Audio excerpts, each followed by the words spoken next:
You're listening to One Decision. I'm your host, Julia McFarlane.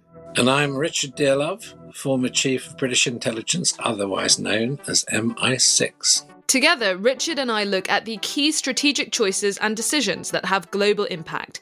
We hear from the key decision makers, players and experts, how they arrive at the choices they face, and how they impact us all.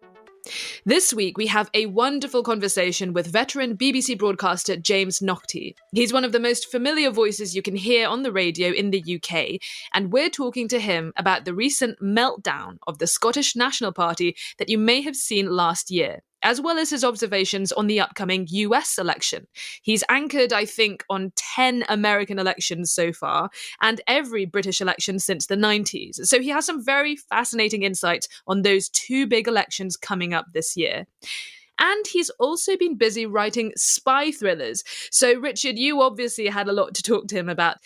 But first, some important news developments in Israel this week that I wanted to hear your thoughts on, Richard, and namely that Supreme Court ruling that some observers in the country, and I quote a former Supreme Court judge here, the most important ruling since the foundation of the state. Now, what happened was the Supreme Court overturned a law that was right at the heart of Netanyahu's judicial reforms. Remember those that the nation was protesting against earlier in 2023. And so the judges have thrown out one of those laws that aimed at limiting the court's own powers, and they said that it would severely damage Israel's democracy. Richard, how problematic do you think that ruling is for Netanyahu right now, as he primarily deals with a war against the Palestinians? Well, it's a really big deal politically in Israel, and it is a significant blow, I think, to Netanyahu's political position. Look, it was always massively controversial. We saw the huge demonstration against this law that were mounted across all the major towns in Israel. And the people that I know, or the one or two people I've talked to about it, okay, I won't hide the fact, sort of retired senior Mossad officers, they were generally outraged by what Netanyahu was trying to do. So the fact that you have a clear court ruling which knocks the law down and reestablishes a clear separation of powers, a clear role for the judiciary which is not compromised by Netanyahu's attempts to sideline them in certain political situations is huge. And coming on top of, the catastrophe of October the 7th, the fact that the intelligence failure to an extent is going to be blamed on Netanyahu, or let's say Netanyahu's management of Hamas and the Hamas issue and the whole Gaza issue.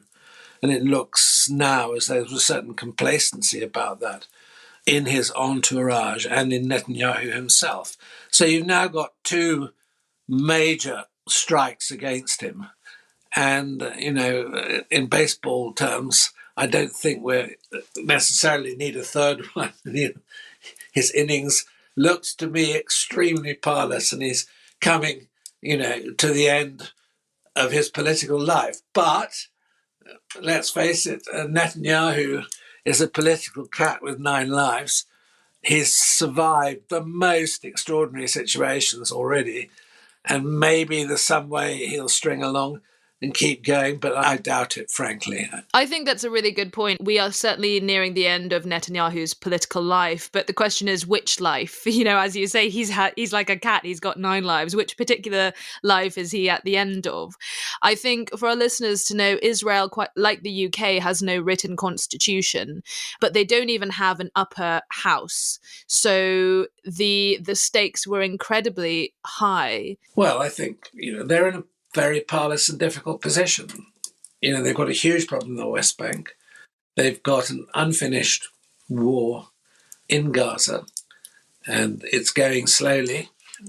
And to achieve Netanyahu's stated objective is a very big ask.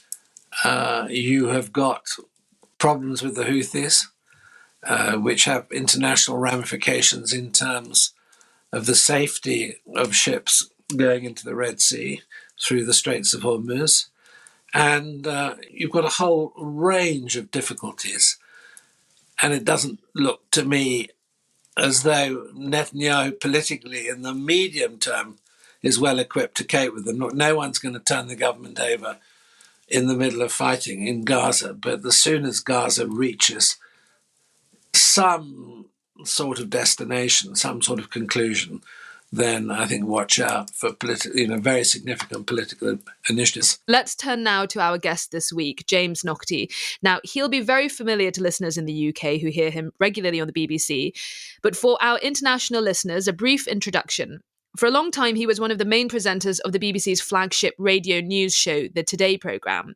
He is Scottish, in fact, from the same area as myself, and so will be filling us in on the dramatic turn of events in Scottish politics in the last year. Now, dramatic and Scottish politics, even I can admit, have rarely been caught in the same sentence, until in late 2022, when events started to unfold that would lead to the stunning unravelling of the political career of one of our most successful leaders in decades, Nicola Sturgeon, who announced her sudden resignation last spring, just weeks after insisting in broadcast interviews that she was nowhere near done. But apart from being a keen observer of Scottish politics, Jim's also anchored BBC coverage of US elections for decades. And so we talked to him about his thoughts on 2024 and the upcoming race for the White House as well. And lastly, in recent years, since stepping back from the anchor seat, Jim has been writing spy novels. So, Richard, we'll get your thoughts on that and the long-running trend of journalists writing about spies, what they get wrong and what they actually get right. Richard, you've known Jim a long time. I love this conversation so much. He's such a thoughtful observer. And of course, these days, it seems like politics everywhere is so unstable and volatile. And he's witnessed so many changes in the years that he's been doing his job. I mean, our listeners probably don't realise, unless they follow UK politics closely, what a big deal the implosion of the SNP is. It's not just an issue that relates to Scotland and Scottish independence or the movement for Scottish independence. It really seminally affects the next UK general election because Labour, who, as it were, are leading in the polls, need to capture a significant number of Scottish seats, which traditionally they always held, but they've lost them over the last decade to the SNP, to the Nationalists.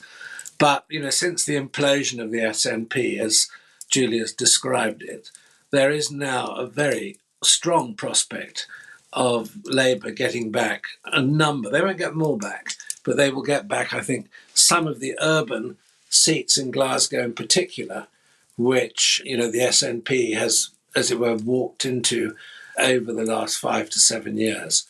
So, this is going to weigh heavily in 2024. Rishi Sunak is obliged to call a British general election because it's got to be done, I think, the end of the year, more or less, or maybe it's January 2025 is his absolute deadline. And no one has ever run that late. So probably we're going to have a general election in September, October, November, in that period, and watch what happens in the Scottish seats. And it's really a big deal for the shape of British politics for the next 5 to 10 years. Richard, I couldn't have summed it up better myself. Let's get to the conversation. Look, I think anybody who's spent a journalistic life dealing in part, at least, with Scottish politics and the politics of the United Kingdom as a nation over the last 40 plus years really would be bound to come to the conclusion that nothing is static. There's a question as to whether the devolutionary arrangement between Scotland and Westminster at the centre of power remains something along the lines of what it is at the moment, or is perhaps deepened in some way with more powers going to Edinburgh, or whether it goes radically towards some kind of independent solution. We just don't know what's going to happen there. But, the fundamental thing, before you move on to your next point on this, the rather obvious one to anyone sitting here and watching politics at the moment, which is that the nationalist bandwagon has come to, if not a shuddering halt, certainly has hit a very, very big bump in the road for all kinds of internal problems, which I'll discuss if you want. But the SNP, the Nationalist Party, for the first time really in more than 20 years, does not seem to be inexorably on the rise, and indeed is in, for the moment anyway, retreat. the spoils being taken by the Labour Party. And in turn, that makes it, I think, easier, although it's still not easy, for the UK leader of the Labour Party, Keir Starmer, to hope to have an overall majority at Westminster at the next election, because I think that instead of having one seat out of the 59 in Scotland, which is what Labour has got at the moment, it's quite likely to have 20 or more. Recently, I was surprised by this, saw an interview on the internet with one of my successors as the chief of MI6 saying he thought that one of the biggest threats to UK national security was the separation of Scotland, which is a pretty surprising point to make. And it surprised not just me, but a lot of other people. Do you think now that this has definitively gone away? I mean, just looked at a parochial level, for example, if you take my old service, and maybe we talk about your espionage yes, later, the massive number of the members of it are Scots. Well, indeed. And they always have been because of, Scotland's international tradition. So, beneath this issue, there's some quite tangled... James Bond, famously half Scottish. Well, there you go. There's some quite tangled and sinister issues. Well, I don't know about sinister, but tangled certainly. Look, a couple of things. First of all, I agree with you that straight out to say that one of the biggest threats to national security is some kind of Scottish independence, I think is jumping a lot of fences. I mean, if it were to happen, I think it would happen over a long period, and we don't know what form it would take. And I don't think you can jump to that kind of conclusion, first of all. But the other thing I will say is that when you use the word definitively in terms of whether it's gone away or not, I certainly wouldn't say that. And for the following reason, that I think that what has become very clear in Scotland in the last 15 years particularly, the SNP first took power in the Edinburgh Parliament in 2007, have been in power ever since there, is that among younger Scots, and I mean, let's say people under 35, independence is still overwhelmingly popular as a concept. Now, the detail is another question, but as a concept, when you go onto a university campus in Scotland and say, do you want Scotland to be independent? It is a bit like going onto a campus in 1986 and saying, do you want Nelson Mandela to be released? I mean, it's in the air. But, and it's a very, very big but, the moment, and we saw this in the independence referendum, which was held in 2014, which produced a substantial majority against independence, despite the SNP pushing for it and having negotiated with the government to get a referendum. What we saw was the minute that you get into detailed arguments, particularly about currency and the financial implications of who pays for pensions that have to be divided up from the old solid UK and all that kind of thing, suddenly this sort of airy-fairy feeling about a wonderful independent Scotland starts to take on a slightly more craggy look. And a lot of people, not all by any means, but a lot of people start to edge away from it. And I don't think the SNP have solved that problem yet. And curiously, although they use Brexit, which they were dead against, as an argument for independence, saying, look, Scotland could go back into the arms of the European Union. We'd be welcomed, big question mark there. But anyway, we'd be welcomed with open arms. All that money would come back in, would be part of the family of nations again, all this stuff. There's a slight problem here. The minute you emphasize Brexit, a lot of voters say, well, hang on, we were told that Brexit would be simple. Not only they would deliver great financial benefits, but that it would be a very simple decoupling. Now, the opponents of independence say, well, if you think uncoupling the UK from its constituent parts is going to be simpler than Brexit, you must be off your nut. And so you say, well, that was 5 years. It was messy. It was difficult. Did the Brexiteers get what they want? Clearly not, they say. What makes them think that pulling apart the UK, Richard, you made the point about people in your old service coming from right across the UK. I mean, it is an embedded country in a way that is fundamental. Every Scottish family, almost without exception, if you go back just a little bit, is a cross-border family. I mean, people have, we exist across the border. And I think that the minute you start talking about a serious border, which post-Brexit, of course, it would have to be, because Scotland's aim would be to be back in the European Union, so there would be a border with Europe between Berwick and Carlisle in the north of England. And people look at Northern Ireland, the difficulties between North and South there as a consequence of Brexit. So the SNP have got a very difficult balancing act in saying Brexit is a good reason for us to push for independence.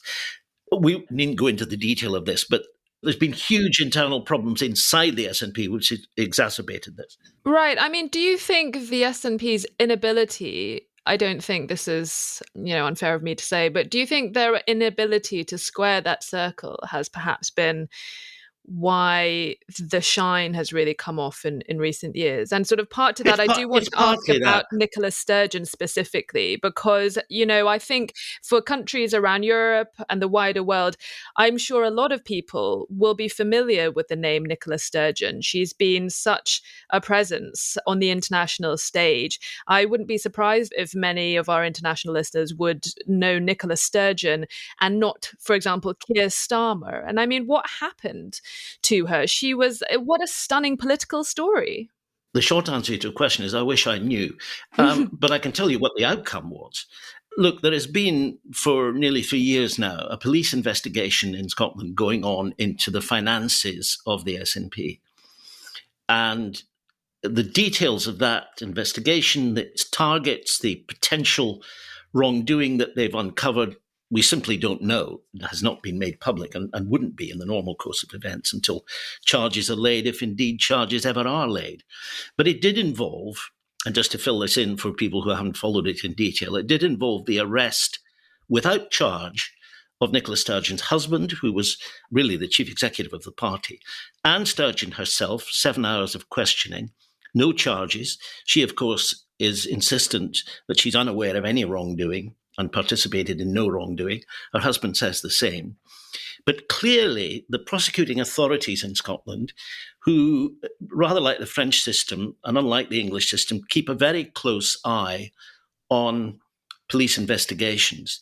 And given the public nature of this, arresting the recently resigned First Minister publicly, taking police officers to the house with spades to dig up the back garden, for goodness sake.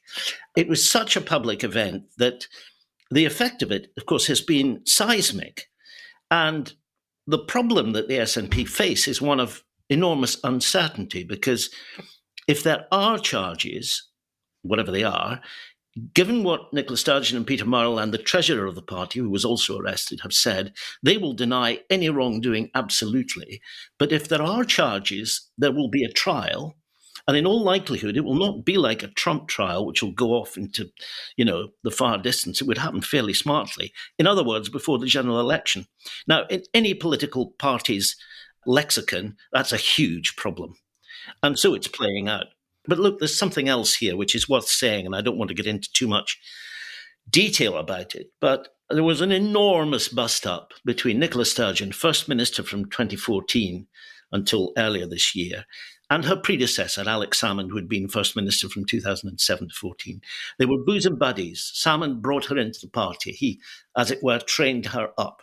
She was in his shadow as his deputy. They then had a court case involving him, in which he was cleared, involving personal matters, which he denied from the outset.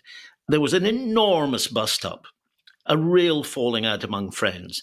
And I think the difficulty, just to finish on this, the real difficulty they've got is that both Salmond and Sturgeon, whether you're for them or against them, are both extraordinarily potent and talented figures as leaders, quite charismatic in their own way. Of course, they irritate their opponents to kingdom come, but they're very charismatic to their supporters. And I think the SNP thought, well, when Nicola Sturgeon goes, we'll just get another one. We'll find there'll be somebody else. Well, her successor, Hamza Yousaf, now First Minister, elected to that position, of course, without an election in the parliament, was just by the party, is not of that calibre. And I think that's widely accepted. And so they've got that on top of it. And, for a long time, the SNP traded on the idea that whether you were for or against independence, you had to admit they were competent. They didn't appear to have that sort of one-party state, old Labour in the west of Scotland feeling possibly even in some places corrupt. Buggins' turn, it was a kind of one-party state in Glasgow for years and years and years. The SNP came in and shook all that up, and a lot of people said, oh, well, at least they get things done, whether you're for or against independence. The problem with the situation they're in now is people have started to look at the policy outcomes a little more closely and said that in education, in health, and transport, and so on, there are difficulties. So the sheen has really been stripped away. Right. For a long time, they were really sort of geniuses at marketing, essentially. And I think that was sort of at the key to their success. And the Labour Party didn't know how to fight back because a lot of younger Labour supporters looked down to London and said, we're facing a generation of Conservative government because the Labour Party is sort of disappearing. In the years when Jeremy Corbyn led it, there was absolutely no chance it was going to win a UK general election. If you were a left-leaning young voter in Scotland, you could believe quite easily, although I think it's a slightly naive interpretation, but you could believe quite easily that the SNP offered you a kind of social democratic on the European model way out. And so you would be quite happy to go down that road, even if you didn't like the details of independence. I think that has been set on fire now as an argument. And if Labour can come up with an alternative, a deeper form of devolution, powers devolved from Westminster, but not the absolute power of self-determination, I think a lot of people who have voted SNP for, 2 or 3 decades now will go back home to the Labour Party, which, after all, dominated Scottish politics for the 40 years until the 1990s. I was just going to interpose a question. And, I go to Edinburgh a fair amount because my daughter lives up there. And, we've had some Scottish friends. But what has struck me over the past 4 or 5 years is the sheer unpleasantness of aspects of Scottish politics. And I certainly know a number of who I thought were dyed-in-the-wool Scots who sold up and moved south because they just couldn't stand it. No, I think that's true. Look, I think there is, people talk about this a great deal. I think there is a slightly harsh side on the independence side of the argument, which is reciprocated. And I think in that sense, it has been divisive. I think there's been a politics that's become rather, whose side are you on? It's not as catastrophically divisive as the situation we see in the United States at the moment, where, the congressional parties have just drifted apart so that publicly they can't be seen to be talking to each other, which was never the case 30, 40 years ago.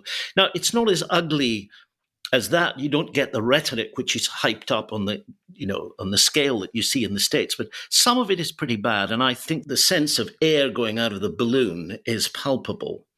And I think one of the things that inevitably happens when you get a party which has been on a roll for years and increasing in numbers and, all powerful and so on, the minute that it starts to seem to be human like everybody else, feet of clay, then all sorts of stuff which people didn't really talk about starts to be talked about. And one of the things, I think, is, if you like, the ugly undercurrent of rhetoric, that an independence nationalist divide obviously opens up because you start to get, anti-English rhetoric and so on. Now, it was always Nicola Sturgeon's determination to try to say that she would never have any time for that. She didn't like it. She thought it had no place in her party. Her opponents always said, well, that's not the way that it looks if you're on the ground campaigning against the SNP. I mean, I think there are probably pretty horrible examples right across the spectrum. But it did certainly raise the temperature, there's no doubt. And the fact that the SNP have gone slightly off the boil means that, except on the fringes with, pretty extreme people, the atmosphere has cooled quite a bit. Jim, as someone who's anchored every US presidential election since 1988, I wanted to ask you about the situation we find ourselves in the US. And I just want to read out something that you said in your recent radio series, Letter to America. You wrote, "For older Americans, the simple contours of the Cold War episode must evoke a certain nostalgia. The world seems straightforwardly divided between East and West, democracy on one side and communism on the other.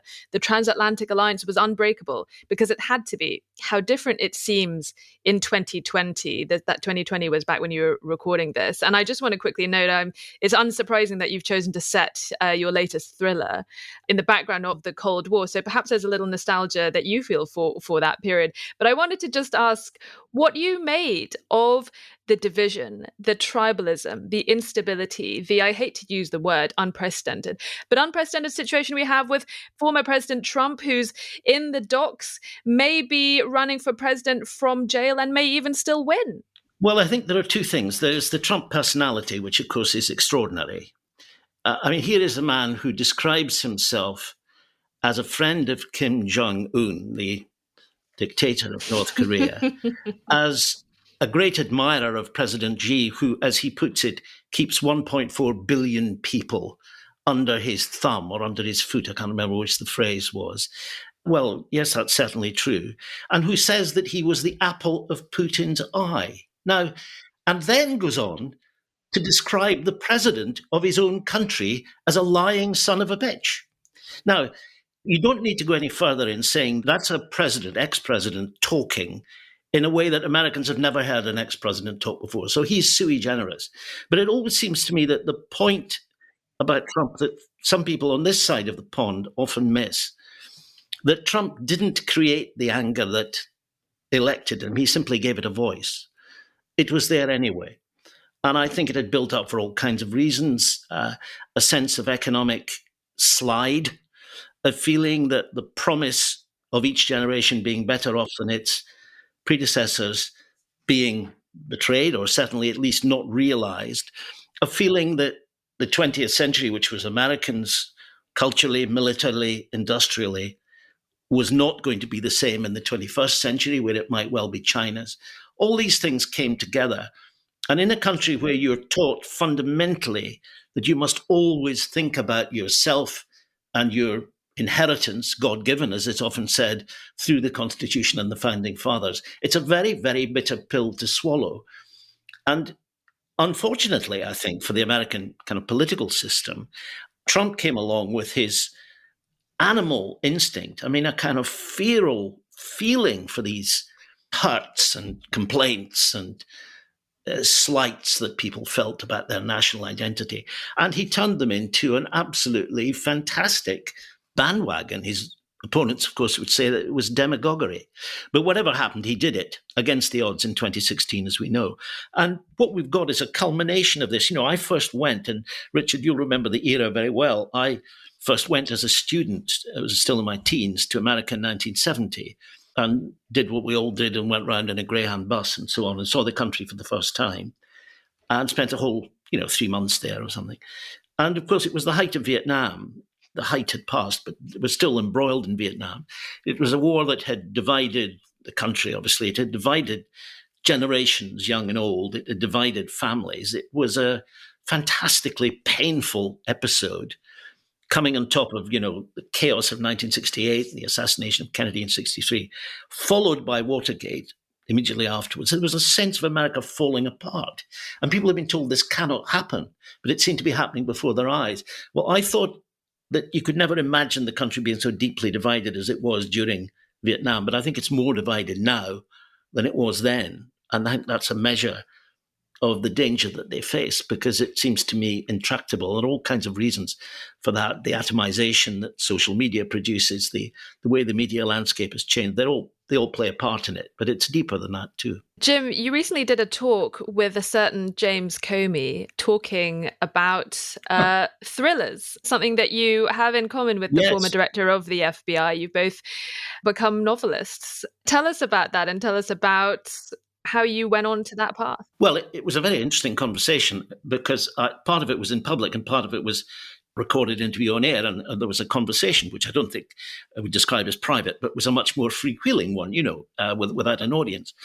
And of course, what I wanted to ask him was whether he felt, as somebody who has expressed deep distaste for the Trump presidency and deep alarm about the prospect of a comeback, whether he believed that it was his intervention 10 days before the 2016 election on the question of Hillary Clinton's emails, that effectively, by reopening that question in a way that produced no eventual comeback in terms of legal proceedings, whether he felt that he'd handed the election to Trump. And his answer was a very uncomfortable answer, I think, for him. Yeah. He says he thinks about it a lot. Well, I bet he does.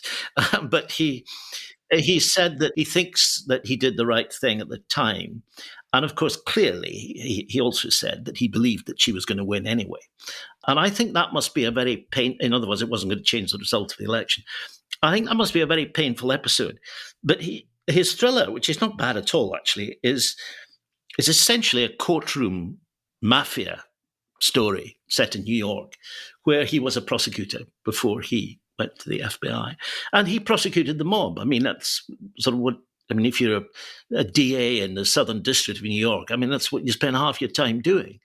And, you know, he sat across from these beautifully coiffured Italian men and tried to send them down. And this is quite a good story, that there's sort of politics involved in it and murder and all the rest of it.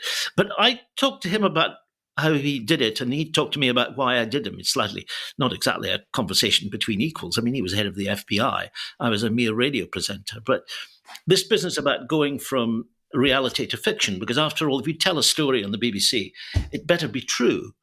Or at least as journalists used to say, well, it was true when I wrote it. You know, things do change after the fact. But obviously, we are obliged to perform somersaults to make sure that what we say is justified and, as far as we know, true. And the whole point about making it up is a joyous expedition. And, you know, I was joking with Richard that the one thing that I didn't do quite deliberately when I was producing these 3 books, of which this is the third, I deliberately didn't get into long conversations with people about the events, because they're set in a real background, but not about real events, completely imaginary events, because I feared that then I would start writing a history about the Anglo-Irish Agreement of 1985, which is a background to the story that I've just written, or indeed the story of the now famous British agent in Moscow. And if I talked to people who knew the insides of these things, and I knew people who were involved to some degree, certainly in the Anglo-Irish thing, I feared I would have been drawn into worrying about accuracy and making sure. And I didn't. I wanted to make it up as much. It's really quite important. And that was quite a discipline. Funnily enough, I think Comey's book is much closer to the truth than mine is. I mean, mine is pure fantasy. I just think this could have happened. And what I was trying to do, and is not write about events as such, but write about the people and how they were affected by events and what it must be like. And Richard, you may recognize this. I mean, it just seems to me that the thing that fascinated me about the central character that I've put in this book is ambassador to Washington. Through various strange things, he's become ambassador, but he was trained and was an operative in your old service originally. That's where he cut his teeth. And one of the interesting things about him is that, it seems to me, that the most interesting, fulfilling, and important things that he does in his life are the very ones about which he can't tell anybody. And that's a very interesting piece of pressure, which you know very well. Yeah, well, if I can just add, I mean, of course, as you're probably aware, that is a passage of people that interchange or have done in their careers between conventional diplomacy and the intelligence service. So there are quite a few people who fit the paradigm, and quite a few people who've reached very senior positions on either side, both as diplomats or as very senior officers in SIS. So I think you're making a very cogent point. But I think your point about inventing your books is very, very interesting, because I think one of the things that I'm really interested in is if you go back to a period when there was very little about the intelligence community in the public domain, there was almost, let's say, a substitution culture. So that when people like Le Carré wrote fiction, a lot of people now believe that actually that isn't really fiction at all. It's what it was really like. And it gives status. And I think that Comey, coming out of the FBI would be almost unavoidable for him not to write something which was based essentially on his experience and knowledge of the inside of the FBI. And I bet you Yes. I bet you there are parallels. I mean, I won't give you chapter and verse, but there are a couple of No. very good authors now writing about British intelligence. And I know when I read those books that in them there are my former colleagues' DNA, which has been snipped up and rejoined in different. But I can read Well, 2 pages and say, hey, I know who that person is. Then you turn over and he's somebody else because he's injected a bit more of another person's personality into the character. yes. Well, there's one that whom I know who's written a number, and I think they seem to me to have the crackle of the real thing about them. And I've got no connection with anybody and talk to anybody inside your old game about it. I mean, I just observed and sort of, obviously have read a lot, and so on. I think I know who you're talking about. Yes, in the novels, yes, and I think he's very good. He's very good. His pen name is Alan Judd. And That's listeners correct. should read his books because they're very good and they're surprisingly authentic, and they are novels. They are, yes. And I've talked to him about the whole thing as well. I mean, the other thing that fascinates me, you see, is that there is the question of the story. What happens? Would this have happened? Is this credible? And in my story, The Spy Across the Water, the essence of it is that Fleming, as ambassador to Washington, through various chance encounters, meets up with someone with whom he had a secret but trusting relationship when he was doing some work on Ireland or the Irish Troubles. And he was called in for various reasons to help with something. And it turned out that they had a professional relationship, shall we say, across the lines. And this comes back to life. Now, the details of it, the business of how it has worked and so on, I'm in no position to know what the truth is or not. So I made it up. I thought it was plausible. But what I'm really interested in is how 2 people like that, who've developed a relationship of trust for professional reasons, on one side because they believed that it was right to help the other side to try to bring this thing to an end, and on Fleming's part, to walk in a dangerous path because this was a very precious insight into what was going on. Now, these things you can imagine what the pressure on individuals is there. And what I was trying to write about is how do people react to this, and how, when they come together again after all these years at a moment of some sensitivity and crisis, how they work out the balance between their trust for one another and actually their fondness for one another, but their rivalry and protecting their respective interests, which in both cases they're very loyal to. So, I mean, that's, it's the duality of the whole position, which of course is bound to be fascinating to outsiders. I mean, it just is. Yeah. Well, I recognize what you're describing. I won't go into professional detail. No, I bet you do.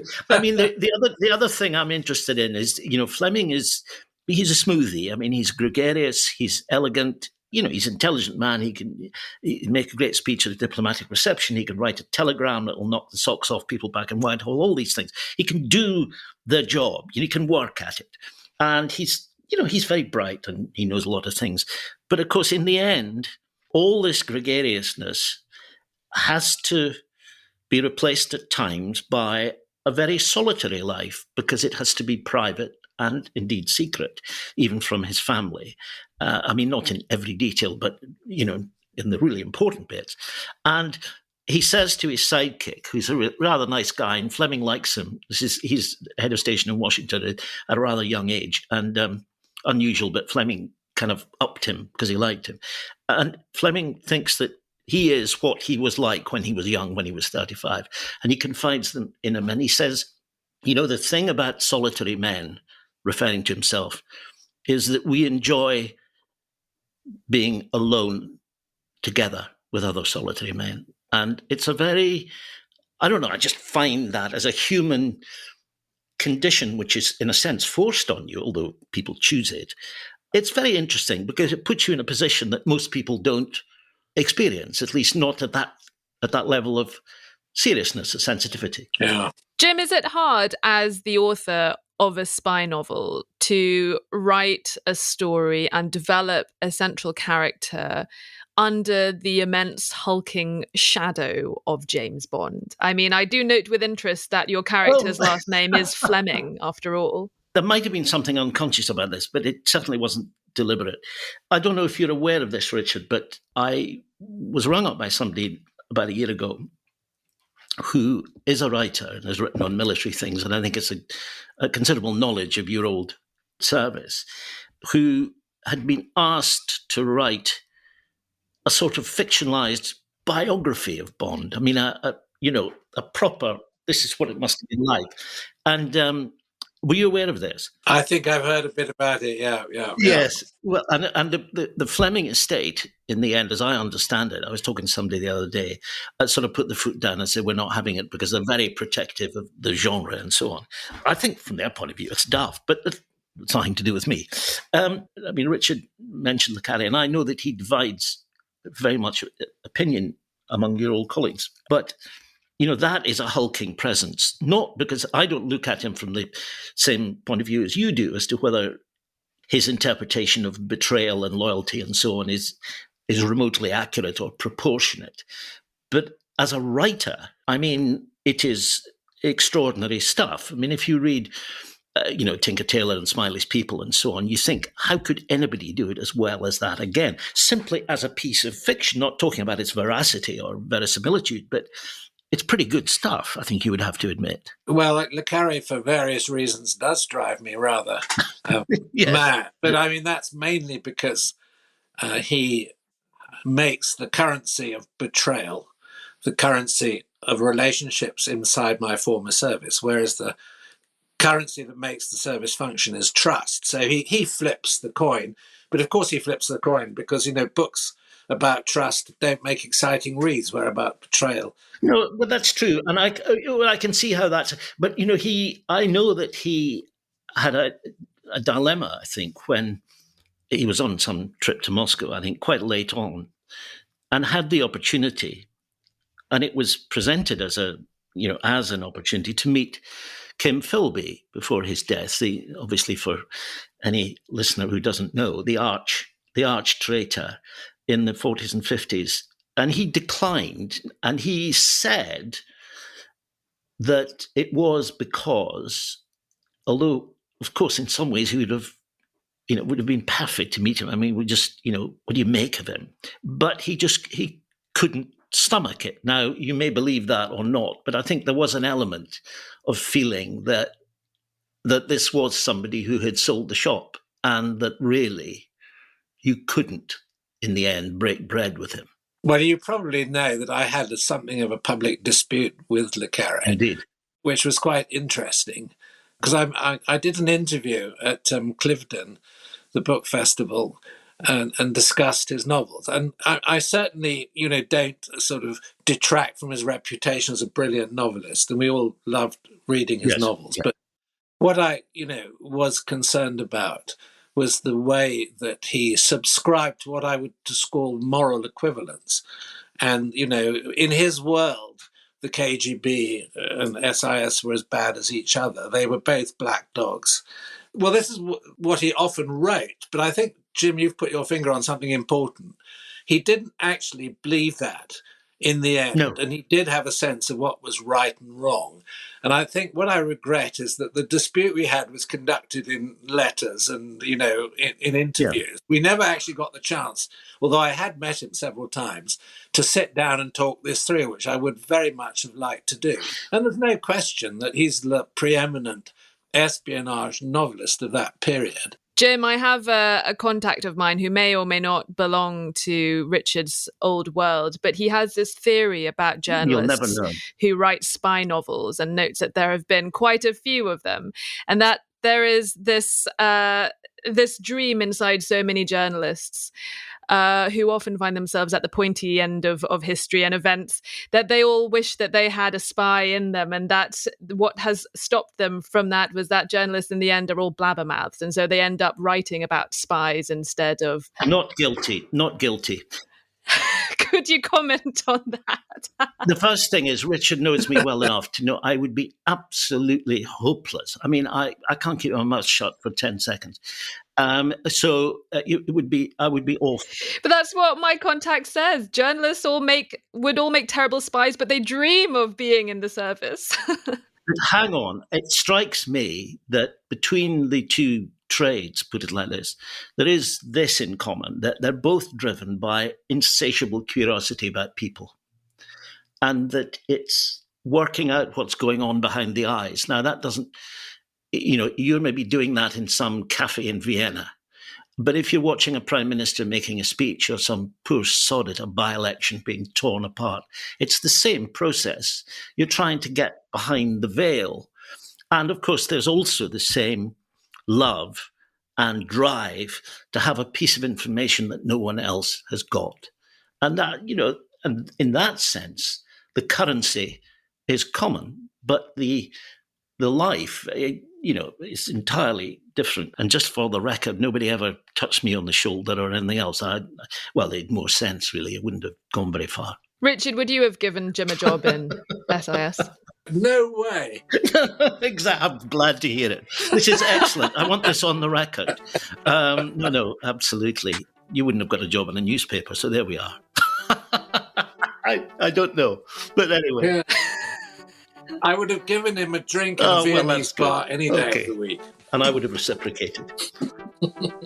That's it for this week's episode of One Decision. We drop new episodes every Thursday. Like and subscribe so you never miss an episode. Drop us a line. Tell us your thoughts. What decisions have impacted you and where you live? You can write to us. Our email is onedecision@onedecisionpodcast.com. From me and the team, thank you for listening and see you next time.